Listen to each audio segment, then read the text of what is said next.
বিরতির পর স্বাগত। রাজ্যের প্রধান বিরোধী দল সিপিএম এবার মাথা তুলে দাঁড়ানোর চেষ্টা করছে। একাধিক কর্মসূচি নিয়ে এবার মাঠে ময়দানে ঝাঁপিয়ে পড়ার চেষ্টা বাম নেতৃত্বদের, বাম অঙ্গ সংগঠনের। এবার দেখা গেল 25শে এপ্রিল সিপিএম এর যুব সংগঠনের জেলা শাসক অফিস চলো অভিযানকে কেন্দ্র করে 3 দফা দাবি আদায়ের লক্ষ্যে কর্মসূচি হাতে দিয়েছে সিপিএম যুব সংগঠন। ডিওয়াইএফআই এবং টিওয়াইএফ এর উদ্যোগে জেলা শাসকের নিকট ডেপুটেশন প্রদান করা হয়।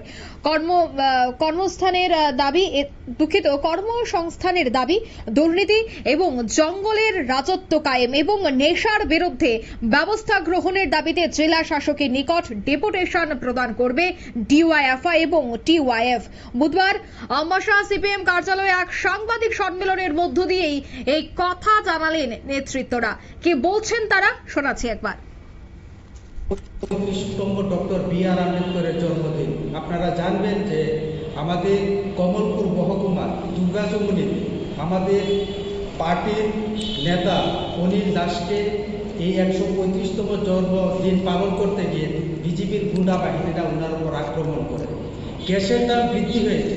কিছুদিন আগে আমাদের 10টা ট্রেড ইউনিয়নের ডাকে একটি কনভেনশন, ঘরোয়া সভা, এই সভার মধ্যে যখন আমাদের যুবক যুবতী এবং প্রত্যেক গণসংগঠনের নেতৃত্বরা যখন যাচ্ছে, বিজেপি গুন্ডা বাহিনী এখানে বাধা দিচ্ছে। তাই আমরা চাচ্ছি যে আইনের পুনঃপ্রতিষ্ঠা আমরা যাতে হয়, সে আমাদের একটা দ্বিতীয় দাবি। আরেকটা দাবি, অত্যন্ত গুরুত্বপূর্ণ দাবি আমাদের, যে এই রাজ্যে নেশার বারবারন্ত অত্যন্ত চূড়ান্ত সীমার মধ্যে গিয়ে পৌঁছেছে। আজকে যুবকরা নেশাগ্রস্ত হয়ে রাস্তায় পড়ে রয়েছে। ড্রাগস নামক যে জিনিসটা আমাদের এই রাজ্যের যুবরা জানতেন না, স্কুলের ছাত্ররা জানতেন না ড্রাগস কি জিনিস, জাস্ট টিভিতে দেখতেন ড্রাগস কি জিনিস। কিন্তু আজকে রাস্তা দিয়ে হাঁটলে রাস্তার মধ্যে ড্রাগস নামক যে কৌটা সেটা পড়ে রয়েছে। আপনারা শুনলেন নেতৃত্বদের বক্তব্য। 25শে এপ্রিল জেলা শাসকের অফিস চলো অভিযান কর্মসূচির ঘোষণা দেওয়া হয় আজ এই সাংবাদিক সম্মেলন থেকে। বেকারদের কর্মসংস্থান সহ একাধিক দাবিতে তারা সরব হচ্ছেন, সে কথাই কিন্তু সাংবাদিক সম্মেলন থেকে তারা তুলে ধরলেন। নিয়ে নিচ্ছে ছোট্ট একটি বিজ্ঞাপন বিরতির সঙ্গে থাকুন।